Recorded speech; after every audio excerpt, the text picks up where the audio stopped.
Olá a todos, eu sou a professora Ana Bahia do Instituto de Biofísica Carlos Chagas Filho da Universidade Federal do Rio de Janeiro. E hoje nós teremos a nossa aula sobre triatomíneos e a doença de Chagas. Espero que vocês gostem. A doença de Chagas ela foi descoberta em 1909 pelo médico brasileiro Carlos Chagas. Aqui eu mostro uma foto do Carlos Chagas em seu laboratório. Ela é causada por um protozoário flagelado, conhecido como Trypanosoma cruzi. Aqui tem uma belíssima micrografia do Trypanosoma cruzi com as hemácias do hospedeiro. Essa doença é endêmica em 21 países da América Latina, representados aqui por azul mais escuro, mas ela é presente não endêmica em vários outros países, como por exemplo países da América do Norte, Europa e Oceania. Estima-se que 6 milhões de pessoas estão infectadas na América Latina e 70 milhões de pessoas no mundo estão sob o risco de contrair a doença. Além disso, 14 mil pessoas morrem ao ano acometidas pela doença de Chagas. Os triatomíneos, eles são insetos hematófagos da família Reduviidae que transmitem ao homem o Trypanosoma cruzi, que é o agente etiológico da doença de Chagas. Esses insetos eles pertencem ao filo Arthropoda, classe Insecta, ordem Niptera, família Reduviidae, subfamília Triatomine, e existem 3 gêneros de importância médica. Isso quer dizer que existem 3 gêneros que têm espécies que são competentes em transmitir o Trypanosoma cruzi. Dentre esses gêneros estão o gênero Rhoginus, Panstrongius e Triatoma. Aqui está um exemplar de triatomínio. Eu gostaria de dizer para vocês que esses insetos eles são hemimetábulos, eles possuem um ciclo hemimetábulo, isso quer dizer o ciclo de metamorfose incompleta,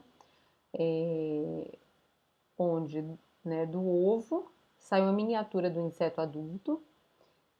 Gostaria de abrir um parênteses para dizer para vocês que esses insetos eles são estritamente hematófagos, então eles só se alimentam de sangue. E toda vez, e para que eles precisam dessa alimentação sanguínea? Nós já vimos na primeira aula que eles se alimentam de sangue para a reprodução e para o desenvolvimento.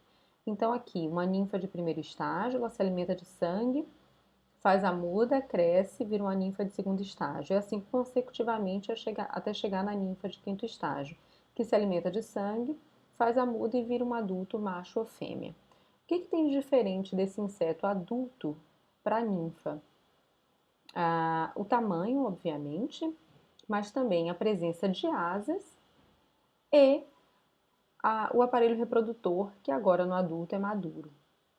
Bom, por que eu estou falando isso? Tem algumas características aqui que são importantes para a transmissão da doença de Chagas. Com relação às asas, é importante porque o adulto ele tem um poder de dispersão maior, né? As ninfas elas somente caminham, os adultos eles voam. Então eles conseguem, né, a procurar o seu hospedeiro vertebrado, né, percorrer maiores distâncias. Bom, além disso, uma outra característica que eu gostaria de pontuar é que, como todas as fases do ciclo de vida, as ninfais, né, e o adulto, eles se alimentam de sangue, eles podem transmitir o Trypanosoma cruzi, exceto a ninfa de primeiro estágio, que ela precisa primeiro se alimentar de uma pessoa infectada para se infectar e assim poder transmitir o Trypanosoma cruzi. Bom, esses insetos, eles realizam alimentações sanguíneas abundantes e ocasionais, porque eles podem ficar longos períodos sem sofrer desidratação. Então, eu mostro aqui nessa foto ninfas de quinto estágio se alimentando artificialmente em laboratório e gostaria que vocês observassem o tamanho desses insetos. Os insetos estão com a distensão completa do abdômen, eles conseguem se alimentar de sangue. Eles ingerem uma quantidade de sangue que é aproximadamente 5 a 10 vezes o seu peso corpóreo. Bom, eles são principalmente noturnos e se alimentam do sangue de mamíferos, incluindo os humanos, aves e répteis. Eles são encontrados em uma gama de configurações ambientais, mas geralmente próximos à fonte sanguínea. Lembra que eu falei no slide passado que as ninfas elas não voam. Então, esses insetos eles têm como característica viver em associação com o seu hospedeiro. Então, eles fazem ninhos em tocas de animais, os que a gente vai ver mais para frente, endofílicos e antropofílicos, fazem ninhos nas habitações humanas. Bom, então, como eu falei para vocês, eles são encontrados em uma gama de configurações ambientais, por exemplo, em habitações humanas precárias, né? Eles adoram viver aqui nessas frestas, em casas de pau a pique e palhas, frestas nas paredes e nos telhados, mas também eles vivem, algumas espécies vivem no ambiente ao ar livre, por exemplo, em rochas, madeiras, pilhas de escova, debaixo de cascas, ninhos ou tocas de animais. Bom, eu trouxe aqui nessa foto uma distribuição de espécies de triatomíneos de maior relevância epidemiológica. Eu já falei para vocês que os gêneros de importância médica são três: o gênero Panstrongelus, Rhodanus e Triatoma. Então aqui eu tenho algumas espécies, né, que são importantes, né, como vetoras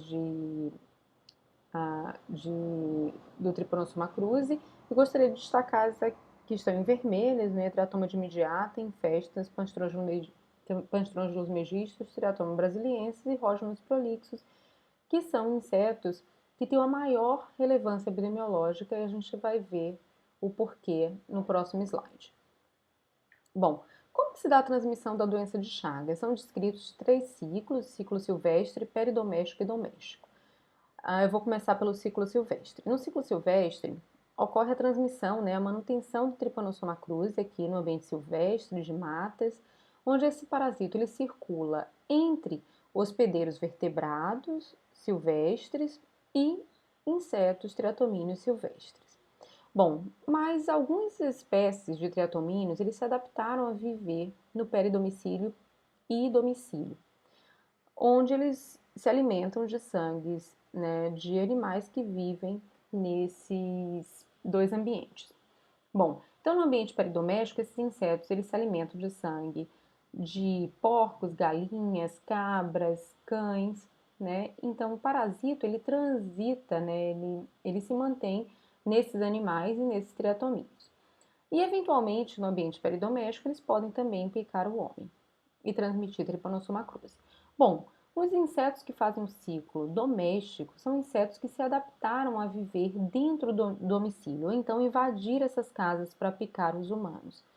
Então, esse parasito ele circula, né, entre humanos e esses triatomíneos que fazem um ciclo doméstico.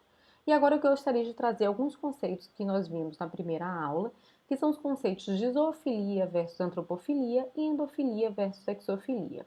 Lembrando para vocês que a antropofilia, né, é a preferência por picar, por se alimentar de humanos, e zoofilia, né, a preferência por se alimentar de outros animais não humanos. E endofilia e exofilia. Né? Endofilia são insetos que colonizam as casas ou invadem as casas para picar o humano, e exofilia são insetos que não fazem isso, insetos que vivem normalmente no ambiente mais silvestre. Por que eu estou trazendo isso aqui?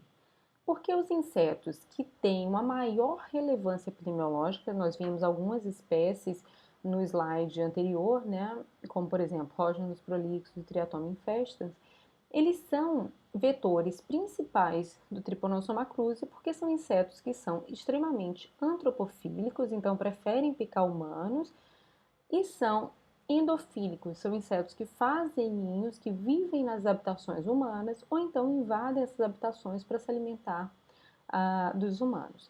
Então, gostaria de mostrar para vocês, então, os insetos de maior relevância são os insetos que fazem o ciclo peridoméstico e principalmente doméstico, e os insetos que são antropofílicos e endofílicos. Bom, como que é o ciclo de vida do Trypanosoma cruzi? Esse parasito ele tem dois hospedeiros. Ele tem um ciclo de vida que a gente chama de heteroxênico, então que depende de dois hospedeiros, o hospedeiro vertebrado e o hospedeiro invertebrado. Nessa aula eu vou falar somente do ciclo de vida no hospedeiro invertebrado, um inseto, porque o hospedeiro vertebrado vocês já viram nas aulas de protozoologia. Bom, como que é o ciclo do parasito dentro dos triatomíneos? Começa quando esse inseto se alimenta de uma pessoa infectada e adquire junto com sangue formas do ciclo de vida conhecidos como tripomastigotas sanguíneos. Então, esse parasito ele chega junto com sangue, chega no trato gastrointestinal do inseto. Gostaria de pontuar aqui que o trajeto né, desse parasito vai ser do intestino anterior até o intestino posterior e reto, porque se vocês lembram da primeira aula, esse parasito ele é transmitido através das fezes desse inseto. Bom, a primeira coisa que acontece quando esses parasitos eles mudam de hospedeiro, eles têm que se diferenciar para uma nova forma do ciclo de vida. Porque a forma que sobrevive no hospedeiro vertebrado é diferente da forma que sobrevive no hospedeiro invertebrado, né? E como que esse parasito faz isso? Ele faz isso porque ele consegue reconhecer várias pistas. Por exemplo, o pH intestinal é diferente do inseto, é diferente do pH sanguíneo do hospedeiro.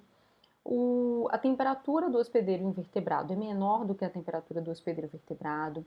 A quantidade de nutrientes disponíveis também. Ocorre estresse osmótico, estresse oxidativo. Esse parasito ele entende que ele mudou de hospedeiro e ele tem que se diferenciar. Ele se diferencia da forma tripomastigota sanguíneo para a forma epimastigota, que é a forma replicativa. Então, já falei para vocês que esse parasito ele migra, ele tem que migrar para a região posterior. Então, essa forma epimastigota, ela migra, né, no intestino desse inseto, ela replica, né, então esse parasito ele aumenta em número. Eu gostaria de abrir um parênteses aqui para mostrar para vocês que nessa fase não existe só epimastigota, mas existe também outra forma do ciclo de vida que é conhecida como esferomastigota, que é uma forma de resistência. Então, por exemplo, se as condições daquele ambiente em que o parasito está não é favorável, a gente observa um maior número de esferomastigotas do que epimastigotas. Quando esse inseto é submetido à inanição, né, fica um período prolongado sem se alimentar, a gente encontra, quando disseca o intestino desse inseto, muitas formas esferomastigotas do que epimastigotas. Bom, então esse parasito ele migra, né, para o intestino posterior do inseto. Quando ele chega na ampola retal, nesse local ocorrem algumas mudanças. Por exemplo, a presença de urina, o pH da ampola retal também é diferente. Então, esse parasito ele entende que ele tem que se diferenciar. Ele se diferencia da forma epimastigota, que é a forma replicativa, para a forma tripomastigota metacíclica, que é a forma que é capaz de infectar o hospedeiro vertebrado. Gostaria aqui de falar para vocês que essa forma tripomastigota metacíclica ela sai nas fezes do inseto, mas existe uma característica também que é importante, que é uma característica comportamental do inseto. A transmissão ocorre, né, porque algumas espécies elas têm um comportamento de defecar quase simultaneamente com a alimentação, né? Então ela se alimenta de sangue e defeca. E nesse momento, né, onde ela defeca perto do local da picada, é que ocorre a transmissão. E como que essa transmissão ocorre se esses parasitos eles não são inoculados no local da picada? Ocorre porque eu já falei para vocês na primeira aula sobre a saliva e as moléculas que são injetadas no início da alimentação do inseto. E essas moléculas, né, elas têm a capacidade de causar uma irritação local e uma coceira. Então, esse hospedeiro vertebrado, ele coça o local da picada e assim ele carrega, né, para o local da picada formas do ciclo de vida, né, que são tripomastigotas metacíclicas, que estão nas fezes do inseto, e assim ocorre a transmissão. Uma outra forma de transmissão também é através das mucosas, onde esse hospedeiro, ele após coçar o local, né, contamina as suas mãos e assim leva as mãos às mucosas, e esse parasito também pode ser transmitido dessa forma. Bom, agora eu já expliquei para vocês o ciclo de vida, agora eu vou falar novamente do ciclo de vida e vou adicionar mais informações. Então, aqui nós estamos vendo o inseto, né, um corte longitudinal do inseto, e nas setinhas eu mostro para vocês a rota, né, que o parasito percorre dentro do trato gastrointestinal, desde o intestino anterior até o intestino posterior e reto para sair com as fezes. Bom, assim que esse parasito, né, chega nesse ambiente intestinal, então tripomastigota sanguíneo, ele chega e tem que lidar com uma série de particularidades no intestino do inseto, que a gente chama barreiras à infecção.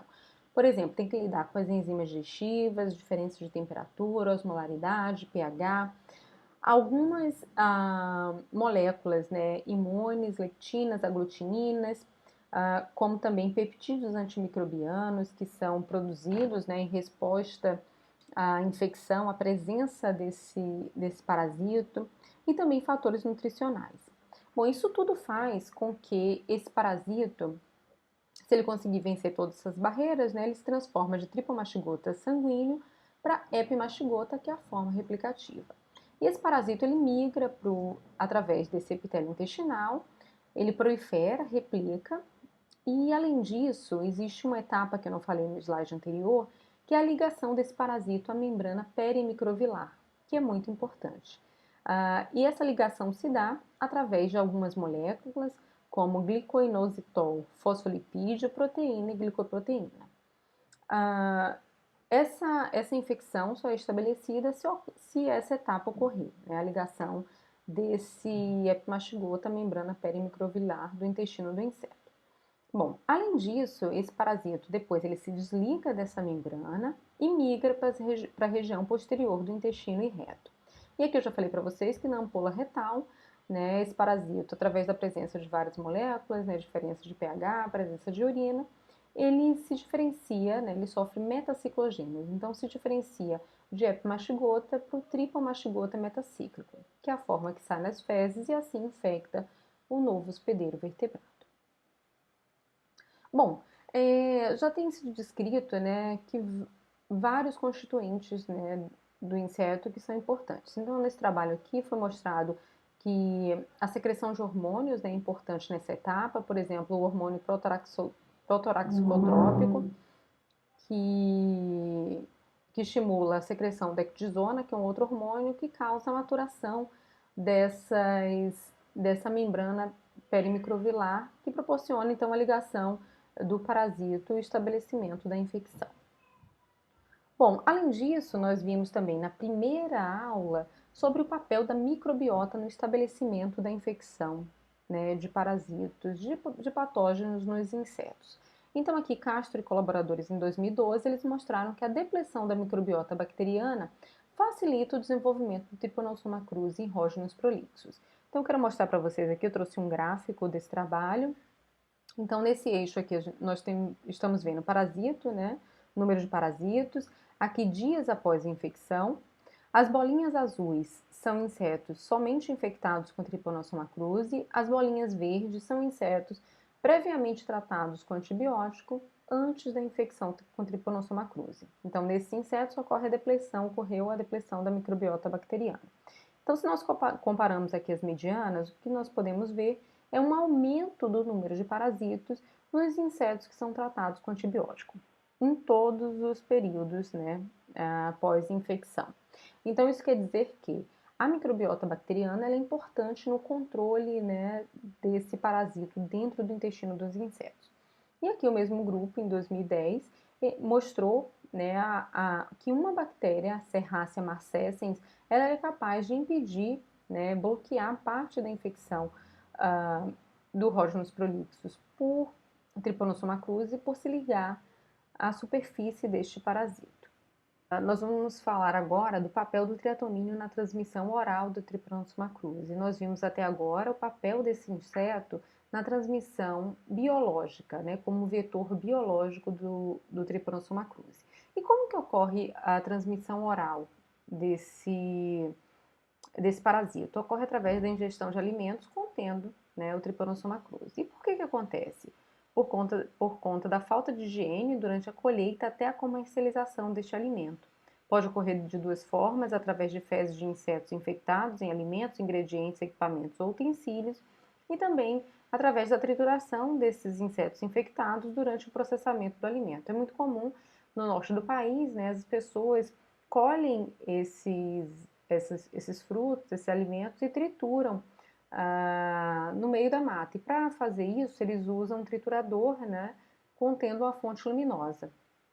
Então, esses insetos eles são atraídos pela luz e eles são triturados junto com o alimento.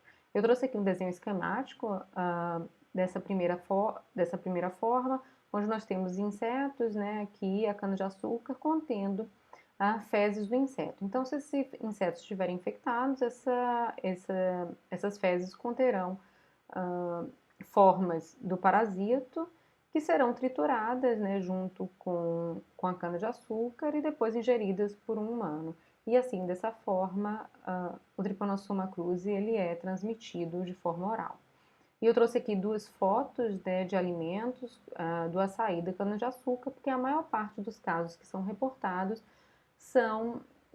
através da ingestão desses alimentos contaminados. Bom, e como que a gente faz o controle dessa doença? Então, só lembrando aqui a aula de entomologia, eu gostaria de mostrar para vocês que esses insetos eles têm hábito noturno, eles são silvestres, mas também eles podem ser domésticos e peridomésticos, e além disso, eles têm um ciclo de vida hemimetábulo. Lembrando que eles têm um ciclo de vida hemimetábulo, então as ninfas têm um poder de dispersão menor, esses insetos eles vivem associados a tocas, né, a ninhos desses hospedeiros, vivem associados com seus hospedeiros, e além disso, todas as formas do ciclo de vida podem transmitir o Trypanosoma cruzi, exceto o primeiro estágio, porque ele precisa se alimentar de um sangue infectado para adquirir o parasito, né?